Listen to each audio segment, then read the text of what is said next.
Okay, so I'm going to read now Chapter 2 of my book, Song of Mornius.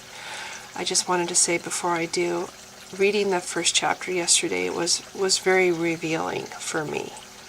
I haven't really looked at this book for ages, and reading it out loud also, it's reveals a lot of things when you read something out loud. But not looking at something for a long time and going back and reading it really helps, because I'm looking at it like a reader would look at it instead of a writer, and I'm able to see the parts that, oh, I didn't describe this scene enough, this isn't vivid enough, this doesn't paint a picture in the mind of the reader enough of what I'm trying to. You know, it's like painting a picture with words. That's what writing is. And if the reader isn't able to imagine the scene because I have failed to provide enough description, that's not a good thing. And reading chapter 1 yesterday, I was able to see a couple places where it needed more description. So this is really a good thing for me to go back and visit the book after all these years. I think if I do go back and rewrite this and put it back into my computer so I can try to sell it, I think it'll be a better product as a result of the fact that I am now reading it like a reader, and I'm seeing it. I don't remember the book. You know, I don't remember the pictures that I painted or tried to paint with the words. So I'm reading it like it's for the first time almost. And so I'm able to see the places that need more description. That's really a good thing. So anyway, without any further ado, Chapter 2. And I'm introducing one of my very favorite characters in Chapter 2. So here you go. Avalar Mistivir turned from the storm's fresh assault. The icy wind scoured her little boat and thrust her reeling from the shelter of its prow. She caught the taste of land on her tongue, the tang of driftweed rotting on stone. "Gavorian, slay me!" Against the sturdy port railing, she fought to grip the polished wood, to hold herself up and keep from falling. Between waves higher than her head, she glimpsed the grayish streak of a distant shore. "This cannot be!" Avalar glanced at the makeshift sail above her, canvas scraps pieced together with fish line. "Half furled as father taught," she muttered. "Anchor drags aft. Yes, I feel its pull. So how in Hathr's bloody coral have I come so far? Have I been battling this fury all night?" Fist clenched, Avalar glared upward at the storm. "I am a giant," she thought. "No north wind frightens me." Lightning flashed on the cresting wave to her left. Avalar tensed at the answering jolt within her, the flaring of her magic through her limbs. She fell to her knees on the boat's heaving deck, ducking her head as she crawled beneath the boom. Arms trembling, she hauled herself onto the low seat behind the helm. Clouds roiled blackness above her. Breakers crashed into distant rocks. Dark smudges she strained to see. Positioned behind the mast, Avalar braced her feet. She brushed back hair from her forehead, the wild blonde tangles released from their braids. Teeth gritted, she again peered forward. With stiffened fingers, Avalar dug for her map. In her haste to confirm what she saw, she groped without thinking into the pocket where she kept it folded. Outside her shirling vest, the map flew open against the driving rain. She watched the wind shred through the tough weed paper, flinging it to the deck in pieces. Like the backdrop of a nightmare, she knew the shoreline ahead. She recognized the icy curve of its bay, the long, natural gouges in the great cliffs behind it. "Thales," she groaned. "Homeland of humans, slavers of my race." Since her childhood, she had longed for this, to escape the isle where giants lived, protected by elven wizards, and brave the region her people feared most. Studying it now, she beheld the ghosts from memories inherited from her father, the throng of giants left abandoned along its shore. She recognized them by their gaunt, half-seen faces, heard their cries as they opened their arms imploringly to the sea. Shivering, she hugged her ribs, pressed her knees to her chest.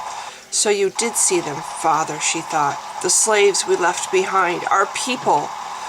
Was this why you forbade me to come here? So I would not learn the truth? Avalar lowered her head. With all her heart, she hated her magic, the power forcing her to witness her father's dishonesty, relive his shame he yearned to forget. Torrents slapped her chest and her exposed face and neck. The pelting rain blocked her vision, snatched away the haunted shore. Limp and trembling, Avalar surrendered to the ocean's uneven rhythm, allowing the one-man craft to batter her against its rails. A dream, she muttered. It has to be. I am fevered, seeing things. How else can I be to land already? Thalos is far from home, far south from Hathra Isle. Avalar clenched the carved edges of her boat, a stout little vessel she and her father had lovingly built. She stiffened as the cliffs appeared again behind the rainy mist, a half-circle buttress for the sky. Visions knifed through her head, nightmares as vivid as the storm. Within a wave's breaking crest, she glimpsed her father's boyhood beneath the ground. She felt his magic and the agony he suffered as his human masters wielded it against him. Humans. She peered through the rain at the slavers' former homeland. What is it about our magic they wish? How can half-sized creatures threaten so much? Avalar loosened her grip. Turning, she grasped her little boat's helm. No slave's ghost will stop me, she thought. Teeth bared, she aimed for the rocks. Not from this, my one chance of freedom. Once my people discover what I have done, they will follow me here. The grain crops of giants will flow again across this land. Magic thrummed beneath her skin, roused by the wind on her face, the splash of brine across her shoulder. Through a salty blur, she watched the clouds shift above her, pivoting slowly like a massive wheel.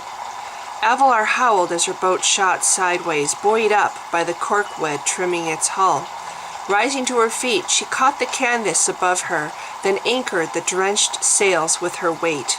A massive rock filled her vision, jutting, black and ominous from the sea. With one hand on the tiller, she fought to turn to the starboard, to turn. The bow smashed into stone. Water gushed around her feet. "Warder Sephron, help me!" Avalar clung to the mast. Water swelled again as her little boat spun. Another wave crashed down, driving her into the sea. Avalar tumbled through churning debris and sand. Against the vicious drag of the undertow, she thrashed free from her vest and struggled back up, straining against the weight of her deer hide leggings. A wave helped her, lifted her. She screamed when it tossed her against the splintered rocks. "Father!" Gripping stone as sharp as coral, Avalar stared at the remnants of her boat. Beyond the scattered wreckage rose the icy half-circle shore of Thalos. Even now, it sought to destroy her. "Hold on!" cried a voice. Small, hard fingers snagged her wrist. White feathered wings flailed above her head, slapping hard at her face. "No!" Blindly, Avalar struck with her fists, battling for the hope her people needed, a dream she refused to let go. She knew this creature above her. She recognized his voice, his stern eyes above his tight-lipped mouth. He meant to stop her and force her home. "You will not take me back," she shouted. "You will not stop me, you—" A warmth filled her chest. Dazed, she gaped at the sky as her limbs went numb. Hands doubled themselves in the leather at her waist and neck. Wings, strengthened by magic, lifted her, carried her dripping to shore.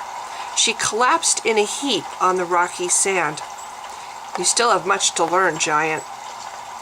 Avalar raised her head. Before her stood Pony, the strongest of the elven wizards sworn to protect her people. He was also her father's friend and someone else who wanted her home. Shivering, she dragged herself up, locked her arms around her knees, and glared at the winged elf. "Pony, Through the downpour, she watched him, a lean, thin-boned creature, barely half a human's height. His attire she knew well, the cream-colored vest that once fascinated her with its pockets of secret treasure, the mysterious pouches which dangled from his wide leather belt. His tan doeskin leggings were tied in the old style, up the sides with dark brown laces, but now they were worn, ripped at the knees above his furry white boots. He bowed with a flourish of his arm, then gestured to the cliffs behind him. "Behold," he said, the timbre of his voice ageless. Cupping her hands to her ears, she strained to hear him over the rhythmic pounding of the surf, the high-pitched screeching of the wind. "These cliffs are the Drengards, the ancient protectors of Thalos." She felt a tingle against her skull, a gentle touch of his magic to enhance her hearing.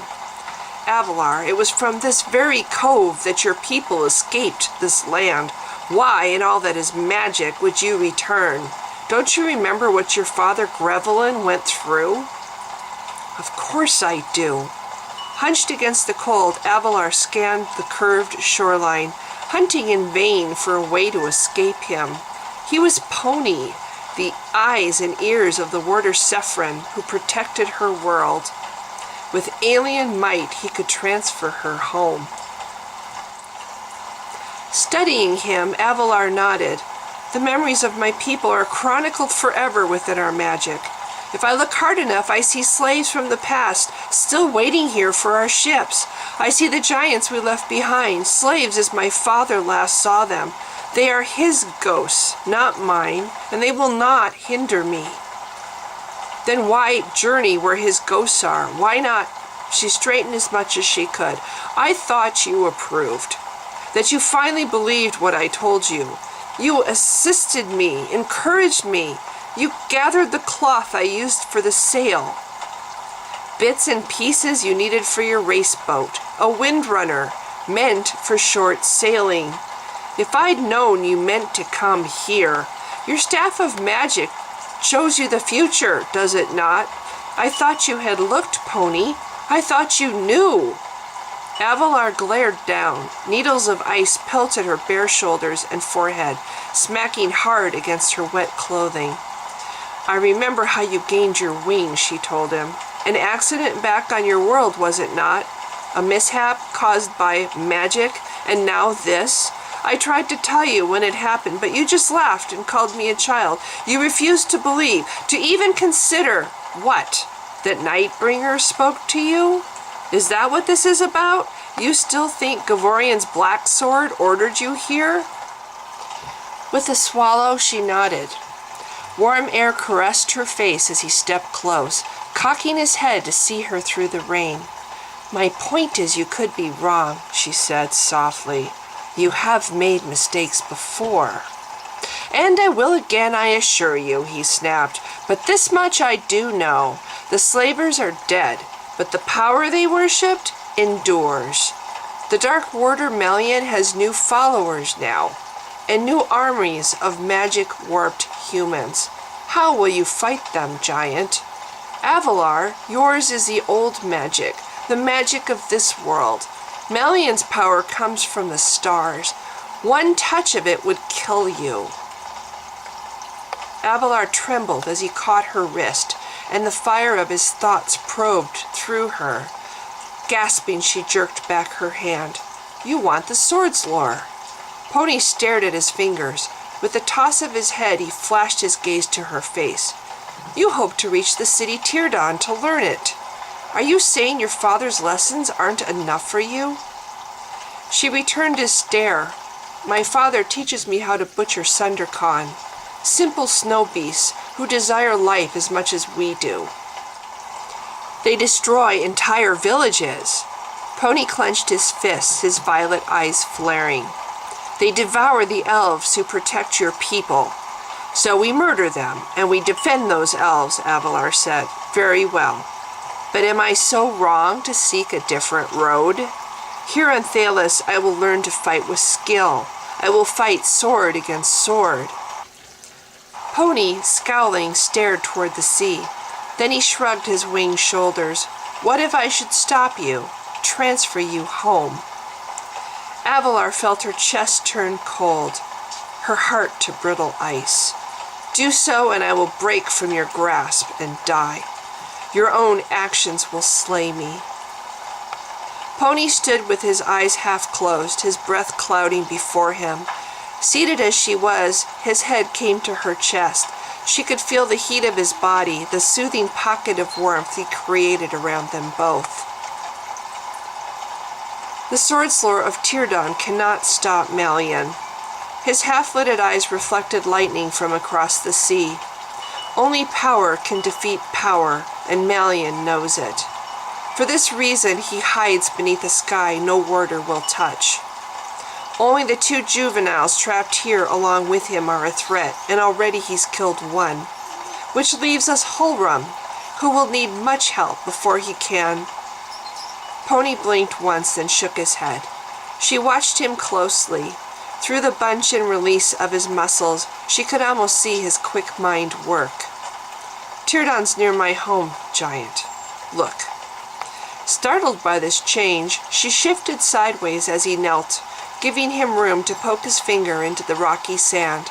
With careful strokes he drew a curved line and then a circle, his lean bare arm dripping with rain. If you head west, you'll see the falls, and beside it a stairway in the cliff. I want you to climb it. When you reach the top, follow the river. It'll lead you through the mountains to this point. He tapped the circle. Lake Crinith. Turn east then along the shore. There's a trail leading into the forest here. It'll bring you to Tírdan. His white feathered wings rustled as he stood. If you must make this journey, you'll go the way I tell you. It's the safest route over the Snarltooth.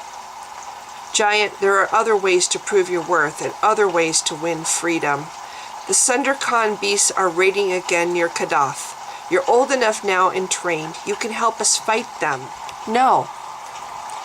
Avalar milked the sea from her heavy blonde braids. It is not for my own worth that I am here. Gavorian's sword led my people from slavery, yet still they are not free. Because of this, the sword stays quickened. It cannot rest until I do as it bids me. Lowering her head, she stared at rain dripping from her nose. I have come to find freedom for my people, to show them we can live without your protection. Until I do this, they will remain as slaves, Pony, slaves controlled by their fear. Pony licked at the rain on his lips, water dripping from his drenched white hair. Talankai is a world that would fail without its magic, and without your people to anchor that magic down. What if you die, Avalar? There aren't enough giants as it is. Avalar paused. Breathing deeply, she studied his concern. You worry too much, she told him. I am tougher than I look. He glanced toward the sky, at the purple-gray slash of rain across the sea. Of course you are, but it takes more than sword skill to survive on Thalos. You are poorly provisioned, here. Pony faced the thundering surf and opened his strong white wings. He clapped his hands sharply twice, and her stores appeared in a pile beside her. The packs were heavy with brine, bloated with pockets of air. She spotted her sword beneath the bundle, the tightly rolled canvas of her shelter beside it. They were in among the wreckage. Pony prodded the soggy tangle with his toe, not quite submerged. If your food is ruined, I can bring more. I'll not have you starving, giant. She struggled to her knees. In every muscle she felt bruised and sore. The rain hammered the wet leather of her jerkin as she bent over the pile. Bracing the first stack against her thighs, she fumbled at the knots. I used reef bulbs, she said. They do not hold as much, but... Looking up, she smiled. It was a trick my Uncle Kurg taught me. Do you see? She withdrew a hard round sphere from the sack and shook it. The bulbs are proof against water. Behold. With her thumb she pried it open. The insides are dry. His white elven brows arched toward his hairline. As she replaced the bulb among the others, she watched the frown returning to his ageless face. Your uncle's knowledge serves you well. The heat from his body thrust back the rain, melted the ice on her skin. With a sigh, she stumbled to her feet. I thank you, Pony. You saved my life. Pony smiled. Yes, and I don't want you thanking me by freezing to death out here. Come, there's a cave a league down this beach. If you follow me, I'll show you. No. Shivering, Avalar slung the first pack over her shoulder. Most of her stores she would leave behind. She had packed them only for the sea. I will find it. Stiffly she turned in the direction he pointed. The dripping pack thudded against her shoulder when she stopped to meet his stare. I have been protected by elves all my life. This I must do for myself. Pony glanced toward the boulders beside the cliff. With 2 running steps, he launched himself, flying to land atop the mossy rocks. Flaring his feathered wings for balance, he bent at the waist and thrust his hand down. Avalar squinted. She stared through the downpour, struggling to focus on the crystal staff he plucked from between the stones. A flash of gray exploded from the rocks. Scolding fiercely, the lean-bodied creature leaped at Pony's boot. Avalar, blinking water from her lashes, watched it climb. She recognized Samson, the agile beast Pony kept as his companion. Pony tilted his head. With his free hand, he prodded the little ferret to his shoulder. Then slowly he faced her, his violet eyes gleaming behind the rain. You will see me again, giant, when you are ready. Avalar blinked. In a moment too swift to follow, he transferred, removing himself from her sight. Already the pocket of warmth he created cooled against her cheek, and the sleep pounded harder still. Sails, Avalar whispered. She was alone.